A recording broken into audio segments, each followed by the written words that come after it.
औज़ु बिल्लाहि मिनश्शैतानिर्रजीम बिस्मिल्लाहिर्रहमानिर्रहीम। प्यारे बच्चों, अस्सलाम वालेकुम। मैं आपकी उर्दू टीचर क्लास 7th की। कल के वीडियो में हमने पढ़ा साइंस और जंग का पहला पैरा। आज के वीडियो हम पढ़ेंगे इसका दूसरा पैरा। पहले जंग का दायरा बहुत महदूद होता था।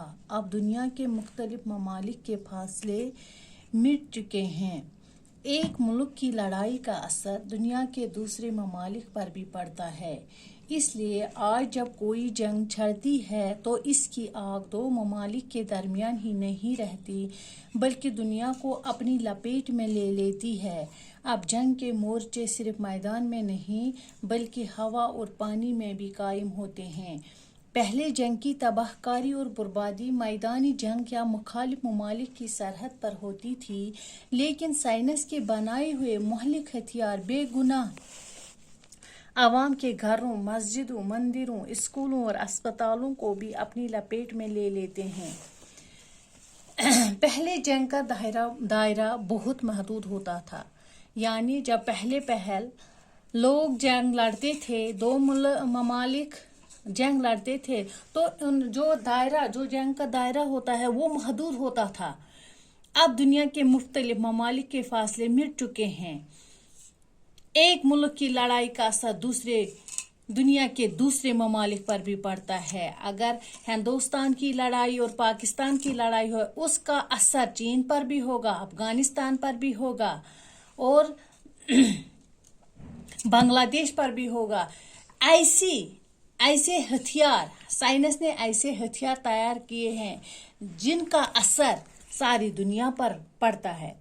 इसलिए आज जब कोई जंग छिड़ती है तो इसकी आग दो ममालिक के दरमियान ही नहीं रहती, यानी जब जंग छेड़ते हैं ये उनका असर उन दोनों ममालिक के दरमियान ही नहीं रहता, बल्कि दुनिया के कोने कोने तक जाता है, बल्कि दुनिया को अपनी लपेट में लेती है। अब जंग के मोर्चे सिर्फ मैदान में पहल जंग मैदान में लड़ते हैं, जिस तरह मैदान करबला में इमाम हुसैन ने लड़ा, वो मैदान था, उन्होंने मैदान में जंग लड़ा। आज जंग के लिए मैदान नहीं है, बल्कि हवा और पानी में भी कायम होते हैं।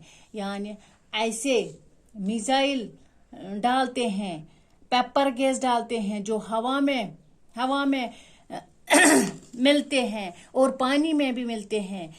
पहले जंग की तबाहकारी और बर्बादी मैदानी जंग या मुख्तलिफ ममालिक की सरहद पर होती थी, यानी सरहदों पर होती है या मैदान में होती है। उनका असर या तो सरहद पर होता है या तो मैदानी जंग में होता है।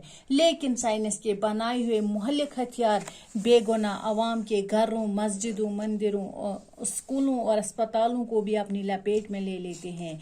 अब ये जंग सरहदों तक नहीं महदूद रहता है, जंग मैदान तक ही महदूद नहीं रहता है, बल्कि जो बेगुनाह आवाम होता है, बेगुनाह आवामों के घर, मस्जिद, मंदिर, स्कूल, अस्पताल, सब पर इस जंग का असर पड़ता है।